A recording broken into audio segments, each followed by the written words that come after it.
So it is helping both the producers and the consumers.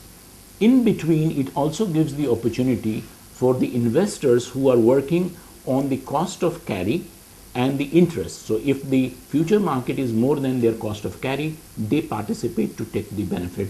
So they buy the commodity nearby and they deliver on the exchange.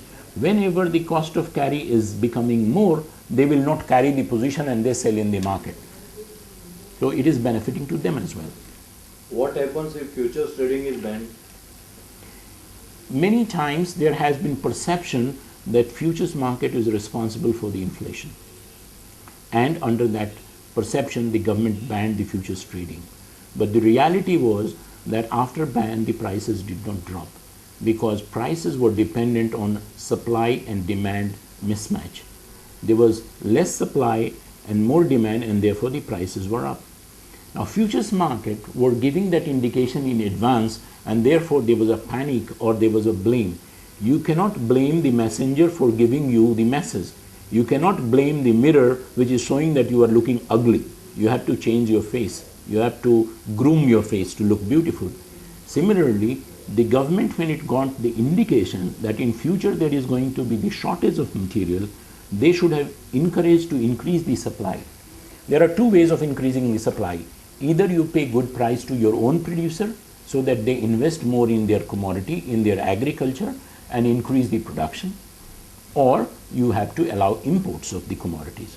So the solution is not banning. The solution is by taking the message from the futures market and act accordingly. So ban has never helped. It was tur dal was banned and the prices have gone up. Rubber was banned, prices went up. So ban never helped in bringing down the price, because ban as an action is neither increasing the supply nor reducing the demand. What is the importance of aggregators in commodity business and where it is working?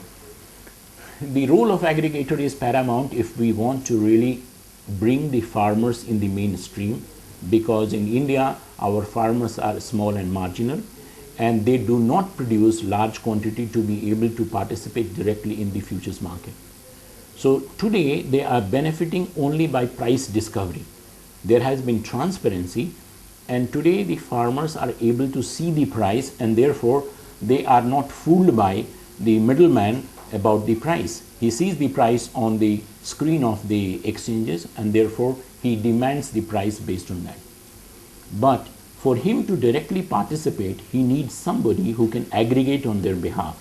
Cooperatives could play the role of aggregators, as they have done in Kerala. We have example that Kerala cooperative societies have played the role of aggregator, and the small farmers of rubber have been able to participate in the commodity futures market.